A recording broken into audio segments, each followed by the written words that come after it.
Hurtado y Hurtado Estudio Jurídico presenta En Derecho, con Nelson Hurtado.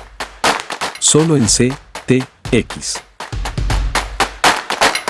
Estamos en Derecho con el abogado Nelson Hurtado Obando en CTX Colombia. Voy a referirme hoy a la situación de esa relación perversa entre cliente y abogado, y vamos a referirnos desde una pregunta: ¿quién roba a quién? En los últimos meses ha empezado a circular en algunos medios unas campañas, y la vemos como institucional, donde se anuncian que fueron sancionados tantos abogados, que tal cosa y tal otra, que en fin, y es necesario hoy, porque no podemos los abogados pasar de agache o cerrar la jeta, y estas cosas hay que llevarlas al debate público y a que las conozcan nuestros conciudadanos. En todas las profesiones hay personas, unas que como yo cometemos errores, tenemos olvidos, descuidos y todas estas situaciones que pueden lesionar ese trabajo arduo y costoso que es construir dignidad y prestigio. Pero también en todas las profesiones existen las personas que, habilitadas académicamente o no, pero habilitadas por el Estado con un título, dan la apariencia de desempeñar sus actividades profesionales con cierto rigor desde el punto de vista técnico o de expertos, pero alejados de los códigos, de los principios axiológicos y deontológicos que implica prestar un servicio profesional, personal, a favor de un conciudadano.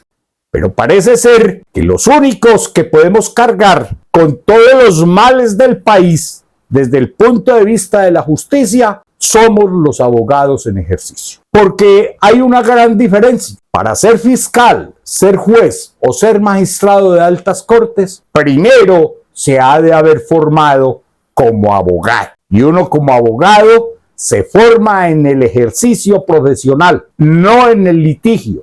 Porque los abogados no animamos ni nos inventamos litigios.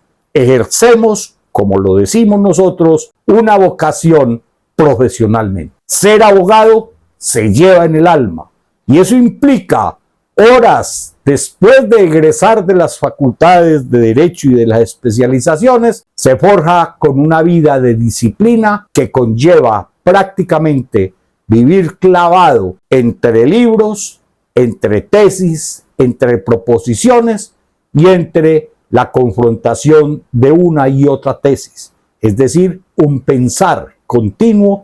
Pero además, los abogados en ejercicio, cada que cerramos nuestro despacho en cada día de trabajo, también nos llevamos en el cerebro un archivador viejo de madera o metálico con 50, 100, 1000 procesos que nos han confiado, y los llevamos también a las horas de sueño, de tal manera que muchas veces al amanecer se nos ocurre algún sueño y nos levantamos de inmediato o a verificar algo o a ver qué dijo fulano en tal pieza probatoria. En fin, tantas cosas que es la vida ya íntima de ese abogado en cómo es que vive su profesión. Pero lo desastroso es que muchas veces invertimos nuestro mejor tiempo, nuestra mejor disposición, el absoluto compromiso con causas que no son nuestras. Es de un ciudadano común y corriente que tiene alguna necesidad humana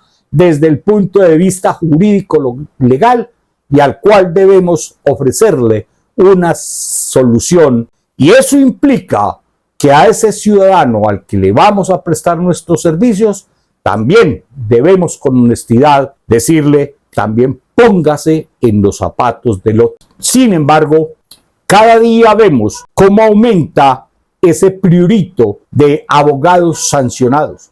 De una sanción disciplinaria nadie está exento, nadie está a salvo. La más nimia cosa se nos sanciona con extrema severidad. Y la fama es que los abogados somos ladrones. Lo que no circula en las redes es esa otra parte de la historia. Aquí conocemos en los medios respecto de la profesión y de su ejercicio y de muchos colegas, conocemos apenas la mitad de la historia, pero no conocemos la otra mitad, que es la que deben escuchar del abogado respecto de clientes que después de trabajarles, de prestarles nuestro servicio, investigando, estudiando, esforzándonos, trasnochando, llega el momento de percibir el fruto sagrado de nuestro trabajo, donde los abogados somos quienes somos los robados por el cliente. Porque es muy usual, cuando ya se termina satisfactoriamente o antes de que se termine satisfactoriamente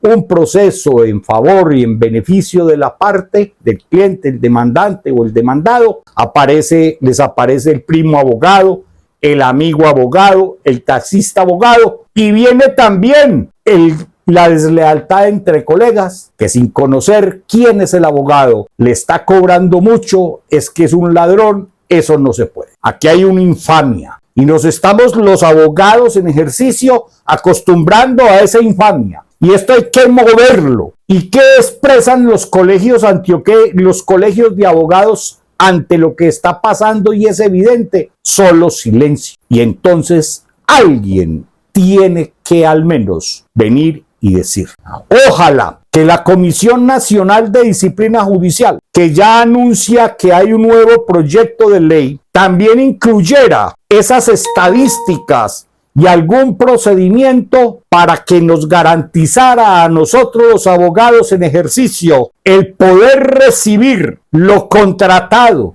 lo pactado en los contratos de prestación de servicios con los clientes, para que no nos veamos abocados a encontrarnos luego ante un juez laboral que nos resuelve nuestras pretensiones simplemente desde la sacralización de una frase que expresa clara y exigible, aún en contra de claros precedentes que proscriben el llamado exceso ritual manifiesto.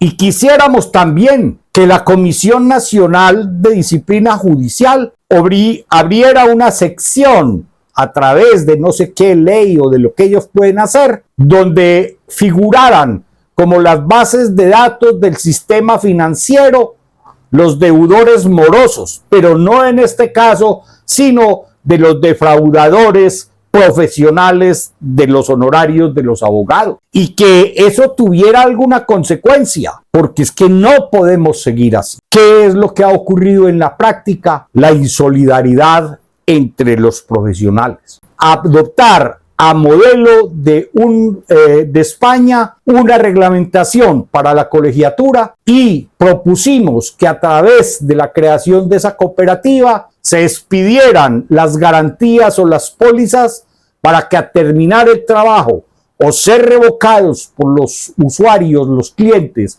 o en caso de nuestras renuncias al poder, se nos garantizara el ingreso mínimo. Nos están llevando a condiciones de indignidad, de mala calidad de vida. Nos están en alguna medida poniendo en peligro los derechos fundamentales de acceso a la administración de justicia y a una resolución pronta de nuestros conflictos, porque si no se nos admiten, por perfectos que sean los contratos, por la vía ejecutiva, entonces nos lanzan a un proceso ordinario laboral declarativo que cuando finalmente termina el cliente, como es usual, empieza desde antes de que finalice el proceso que se le atiende a despatrimonializarse, a ceder sus derechos, a hacer ventas. Es decir, que cuando uno ya llega a cobrar, no hay sobre qué caer. Si la Comisión Nacional de Disciplina Judicial quiere adoptar este sistema de información, sería bienvenido. Y también que piense que apenas cuando ellos conocen la versión del cliente, es apenas la mitad de la historia. Y si esto no ocurriese, pues entonces voy a escribir al colegio de mis afectos, al colegio antioqueño de abogados, pero este carro tiene que empujarse y tiene que empezar a moverse. Y si no es así, entonces nosotros, organizados, vamos a crear un sitio con amplia difusión donde vamos a empezar con nombres y apellidos y cédulas de ciudadanía a colocar a todos aquellos clientes abusivos, defraudadores, como también a muchos colegas que se prestan para esas mañas para defraudar a otro colega. En la vida necesitamos respeto, libertad. Hurtado y Hurtado. Un estudio jurídico con soluciones en derecho administrativo, civil, de familia, comercial y accidentología vial. Contamos con una reconocida trayectoria en derecho urbanístico y propiedad horizontal. Además, somos especialistas en pericias de patología estructural y geotecnia. Sin temor ni miedo, viva el derecho. CTX, la contundencia de los hechos.